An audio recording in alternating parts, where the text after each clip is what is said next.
Hey guys, welcome back to Career Mode Reviews, and this is the fifth and final episode of the series. Over the course of this series, I've looked at AMS2, Project Cars, Asseto Corsa, and iRacing. All the links to those videos are in the description. In this episode, I'm going to find out which game is best for beginners, which one brings in more new features and content with major updates, most accessible, most realistic, and which one has the best overall career mode. So without further ado, let's get on with it.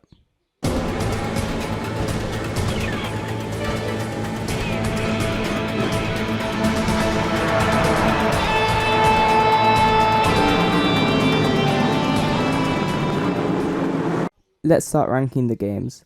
Watch to the end to find out which game I think is the best career mode. Wait, just one more thing before we start. Make sure to destroy that subscribe button and like the video.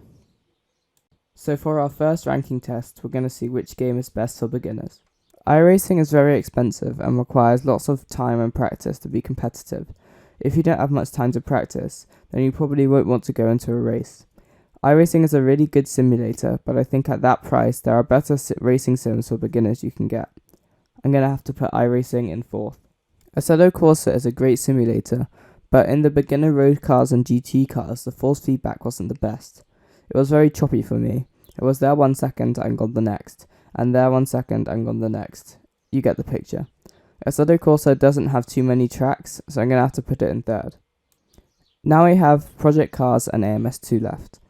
AMS2 took Project Cars' physics engine and improved it, but lots of the cars on AMS2 have a slidey feeling, but the game just had a major update and have changed some of the physics for some of the cars and are working on the others. Project Cars still has its ups and downs though. Some of the cars don't feel correct and some of the cars sound weird. Project Cars also went out of business a few years ago, so unless you can find a key on the internet, you can't buy it. Project Cars is a sim I learned to race on, so if you can find a key, then I definitely recommend it. But because of that, I'm going to have to put it in second and AMS2 in first.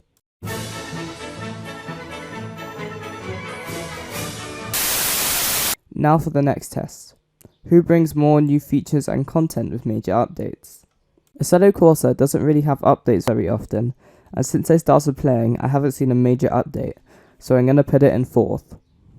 Project Cars doesn't have updates now it's gone out of business, but when they did have them, they brought in lots more good features and cars, so I'm going to put it in third. So now we have AMS2 and iRacing left. Both of them have just had some massive updates. iRacing adding 3 or 4 new cars and tracks, and AMS2 releasing all new Indy cars, Barcelona F1 track, new physics and changes to lots of the tracks. I think I'm going to put AMS2 in second, because even though they release major updates faster, iRacing releases more with every major update. For that reason, AMS2 will be in second and iRacing will be in first.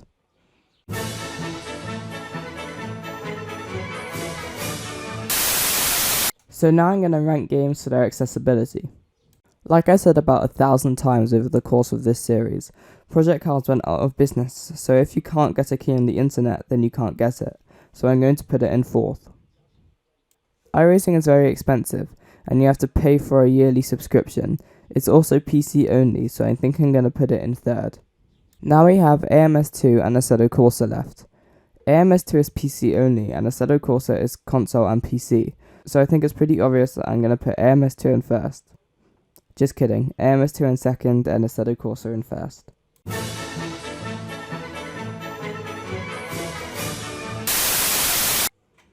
Now for the final test before I rank the game's career modes. Which game handles the best? AMS2 has a slidey feeling in the cars, and some cars just feel like they're on rails, in a bad way. But with the update that I just spoke about, that could change with lots more cars. But because of this, I'm going to put it in fourth. I had to think about which game should go in third for a while, but I think I'm going to make a very unpopular decision and put Asseto Corsa in third. Yes, you heard that right, I'm sorry. But because of my experience, the road and GT cars force feedback was choppy, I'm going to put it in third. I'd love to know if you got this and if you have a fix for it, so comment down below. Second we'll go to Project Cars, because the handling on most of the cars felt pretty good, but on a few of them they didn't feel great.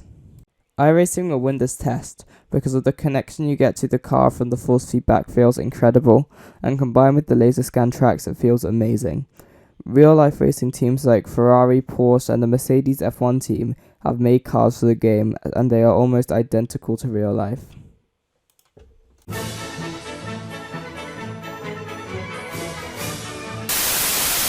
So before we rank the career modes, let's talk a little bit more about each one. AMS2 had quite a couple career modes.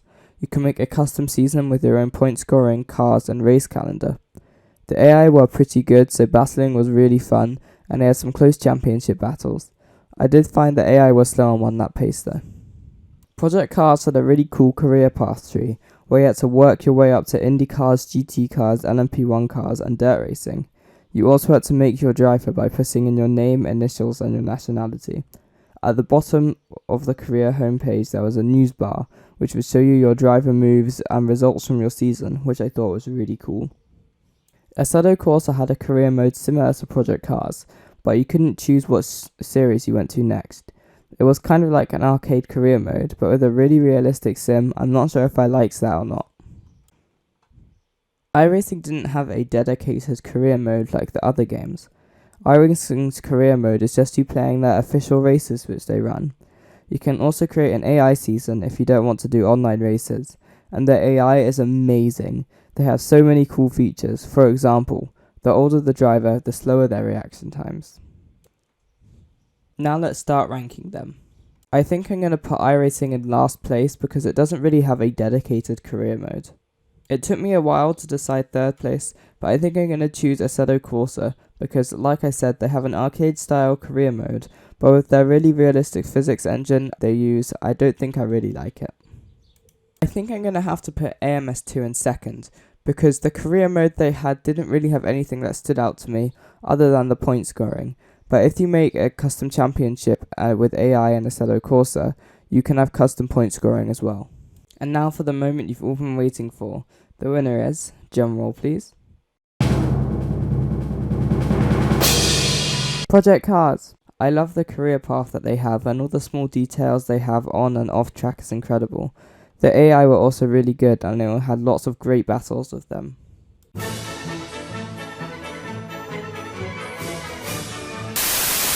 Okay, so before we finish, let's have a look at the pros and cons for each sim. Okay, so let's start with iRacing. We'll do the cons first and then end on a high. I think iRacing's price is the first thing most people will look at. In order to play iRacing, you have to pay for a subscription, and that only gives you a few cars and tracks for free. I think it would be better to have a subscription that gives you access to more cars and tracks. Like I said earlier, if you don't have much time to practice, you probably won't want to go into a race. So if you practice in the week and then race on the weekend, iRacing only holds a race for each series every 1 or 2 hours, so you will probably only be able to do 2 or 3 races in a week. So now for iRacing's pros. iRacing is an amazing sim, and the connection you get to the car feels amazing. iRacing will also rank you with players the same skill as you, so that you can get the most out of each race. So now let's look at Asseto Corsa. Asseto Corsa's force feedback wasn't the best for road and GT cars. Also, Asseto Corsa's online system isn't very good. You have to make a server, which is pretty hard, and then you have to find your server on the server list, which also happens to be pretty hard. But remember, Asseto Corsa is almost 10 years old now. Having said that, Asseto Corsa has stood the test of time and is very popular. Lots of racing teams will make their car for Asseto Corsa in Blender, and then import it into the game. You can also make your own tracks and cars for Asseto Corsa and import them in so you can use them, which is really cool. There are lots of channels that show you how to do this, so I'll put them in the description. Now for AMS2. Again, we'll start with the cons. AMS2 has a slidey feeling in lots of the cars, which makes it feel more like an arcade game, but with their new update that could change. The AI was slow on 1 lap pace and aren't the best on online lobbies.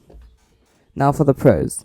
AMS2 does come at an affordable price of £35 on Steam.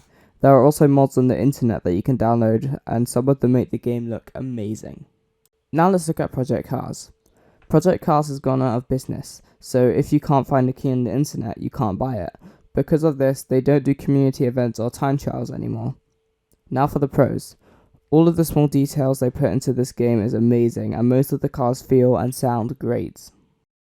So I started this series because I was bored of playing F122's career mode. But now F123 is out, I'll be doing a review of the game, but I want to get a few more hours of playtime to have a better understanding of the handling and get to explore all of the new features. Thanks for watching this series. I've really enjoyed making it and I've learnt quite a few things about the games I've looked at.